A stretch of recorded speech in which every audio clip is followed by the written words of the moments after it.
Deinonychus, which means terrible claw. This is a model of the terrible claw that was found in the Wyoming, Montana area by a scientist just lying on the ground. He came along, picked it up. Wow, what a terrible claw. And then he looked up, and out of the cliff where this had obviously rolled, he saw the bones of the rest of the animals sticking out of the stone, and he dug it out. If he had missed this, it would all have washed away that winter, and he would have not found it at all. You have to be lucky to find a fossil because it doesn't last very long once it shows up on the surface again. Now imagine that you are a Deinonychus, and you are 6 feet tall, you weigh 300 pounds, nothing but muscle, and with these wonderful legs that can make you run faster than a horse and jump further than a deer, you can run up against a much bigger dinosaur. But that's okay because this is growing out of your big toe. You only have 3 toes on your feet, and you keep this one up in the air because this is how you get lunch. And you run up against a much bigger dinosaur and go, and with one slice, that dinosaur is going to die, and you get to eat it.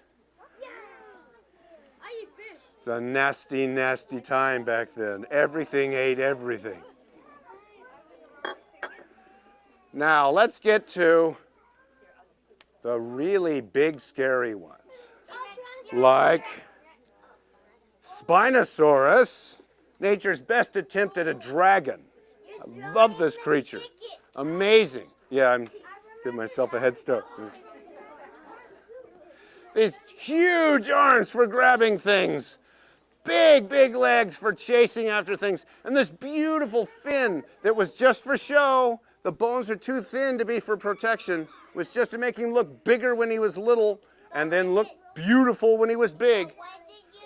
An enormous creature. The longest theropod, the longest meat eater from nose to tail.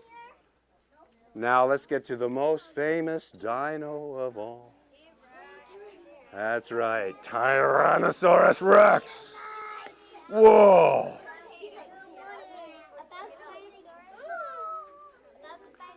The heaviest meat eater we've ever found. We've only found about 14 individuals of T-Rex, very rare, and most of their skeletons are very incomplete. But this is a model of the biggest and most complete one found so far. The real one is in a museum in Chicago. It's called Sue. We don't know if it was a boy or a girl. It's named after the young woman who found it, helping scientists look for dinosaurs. And T-Rex, there's arguments about T-Rex. Was he the great hunter-killer, or did he just eat dead things? And there's reasons for that, like the little bitty arms that one couldn't reach the other, couldn't reach his mouth, couldn't catch much with them, couldn't stop himself if he tripped, so he might not really risk running anywhere. With this huge head, he'd break his neck if he tripped. So there's reasons to think maybe he didn't actually chase after things and gobble them up. That he just smelled something that these guys had killed and ate what they, he'd show up, okay, it's now mine. That happens in nature today. But if he did hunt and kill things, he could do it with these teeth because these teeth are very special to dinosaurs. Dinosaur teeth are special because they have a sharp edge down both sides like a sword or a knife. Big animals today with big teeth like a bear or a lion, they have big teeth, but they're round all the way up. They're not for the same thing. They're for grabbing on and holding on. But these were like knives. And they even were like steak knives because they had little grooves along the edge. So he had 7-inch steak knives in his mouth. With these huge muscles that controlled his jaw, he could bite through bone that big like that because these teeth were so dense. They don't fully fossilize. They don't turn to stone after millions of years. When you find a dinosaur tooth, that's the original tooth. That's the enamel and the dentine of the tooth itself. It has not turned to stone. It's harder than the stone that surrounds it. And he never ran out of teeth. A tooth would break, a tooth would get dull, that's okay. always new teeth were growing to push the old ones out. You get 2 sets of teeth. He got an endless supply. Never ran out of teeth. Inside his skull, the shape of his brain is shown, and the shape of his brain, which is about this big, shows that maybe he didn't really see very well, but he sure had a great sense of smell. You know, in the Jurassic Park movie, the little boy says, "Don't move and he can't see you." Well, maybe not, but he could smell you. He could tell you from you just by the difference in your scent. 100 times better than a bloodhound. So I think he maybe ate dead things, and he maybe ate live things, and he maybe did whatever he wanted. But they're gone, and like I said, I'm glad. I think all these attempts at bringing them back is, like the guy in the movie says, the dumbest idea in a long, proud history of dumb ideas. And it was a mystery for many, many decades. It was a mystery why the dinosaurs died away. They were the most successful group of animals that ever walked the earth, 150 million years. Why aren't they still here? Well, a mystery, of course, calls for a detective. And the mystery was solved about 15 years ago. The mystery was finally solved by 2 scientists named Alvarez. They were a father and son, brilliant men, and they solved the mystery very, very convincingly. But the mystery was solved by looking in a book. A book? Well, kind of like a book. Because when sandstone or shale or limestone or all those things are laid down, they're kind of like laying down the pages of a book. And the fossils are the story written on those pages of stone. And so the Alvarezes looked at the stones where we find fossils. And we find very, very old stone with the oldest dinosaur fossils. On top of that, we find stone, layers of stone, with the middle dinosaur fossils. And on top of that, we find newer stone with the last of the dinosaur fossils. And on top of that, a very strange layer, a very thin layer of clay, just a couple of inches thick at the most, a layer of clay that is found all over the world, and that by itself is a mystery. That we would find the same kind of thing everywhere on the earth. And then on top of that, more stone, but with no dinosaur fossils at all. None. On top of that, of course, us, the fossils of the future. So we have lots of dinosaurs, lots of dinosaurs, lots of dinosaurs, this weird layer of clay, and then gone. They didn't peter out slowly. They vanished practically overnight in a brief and terrible catastrophe. And the Alvarezes figured it out by finding in that layer of clay a metal, a special metal that's really rare on the earth called iridium. It's really, really rare on the earth, but it's very, very common in asteroids. Asteroids are rocks that float in space, the leftovers of the making of the solar system. Most asteroids are the size of grains of sand. Some are as big as baseballs. Some are as big as this room.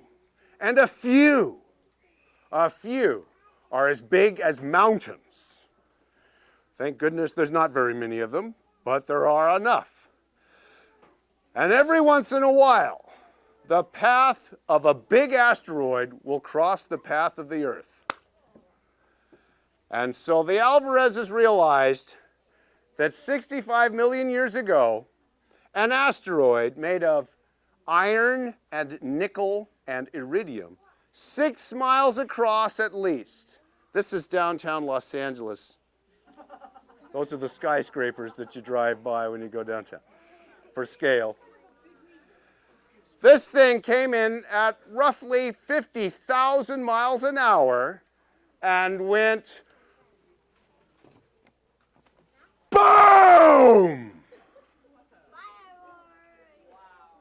Yes, a boom. so loud that the sound flattened everything for hundreds of miles. It flattened the trees, it flattened the hills, and it flattened everything that was living there.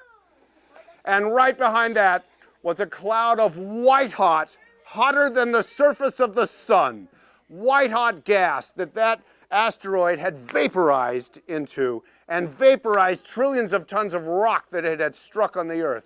And all of that came out and went around the world and started forest fires everywhere. And all of that soot and smoke started filling up the sky. But the hole that asteroid made in the Earth was made out of superfine dust thrown into the sky so high that it caused a dust cloud to cover the entire Earth for at least 2 years. So dense that sunlight could not get through. So it was dark day and night, and it got very, very cold. So anything that hadn't been killed in the firestorm froze. And when the world was finally cleansed, it was a quiet, empty place. Devastation everywhere. Half of all the different kinds of plants and animals, land and sea, were gone forever. All big animals were gone. Because to be big is great as long as there's plenty of food. But the big animals go first if there's no food. Out of their burrows, underground, came some small animals that had been around all during the time of the dinosaurs. Small mammals had been around all that time. They had stayed small because that's how they could avoid the dinosaurs. Little shrew-like creatures, little rat-like creatures, little squirrel-like creatures. They came out of their burrows, and the dinosaurs were gone.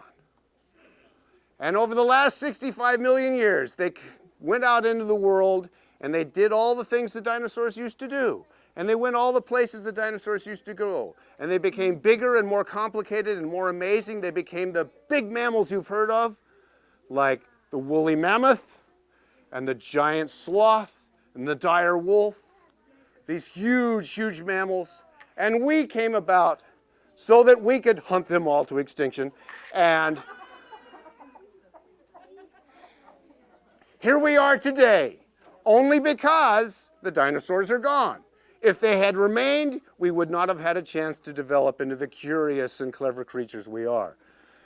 Now, we even know where that asteroid struck. It struck in the Yucatan Peninsula of Mexico, under the jungle of the Yucatan and the ooze of the Gulf of Mexico. There's a 160-mile wide crater, the right size and age to account for the devastation that killed off the dinosaurs.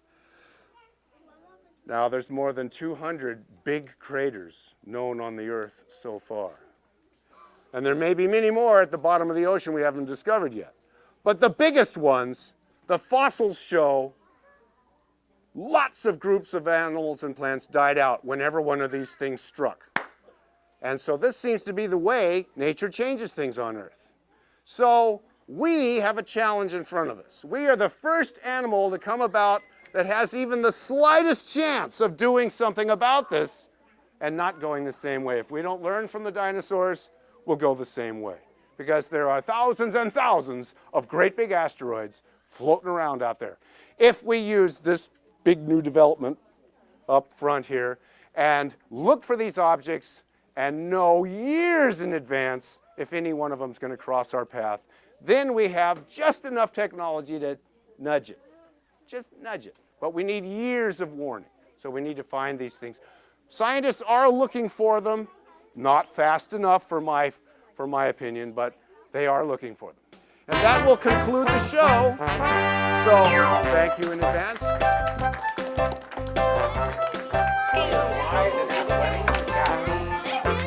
This is the skull of Deinonychus.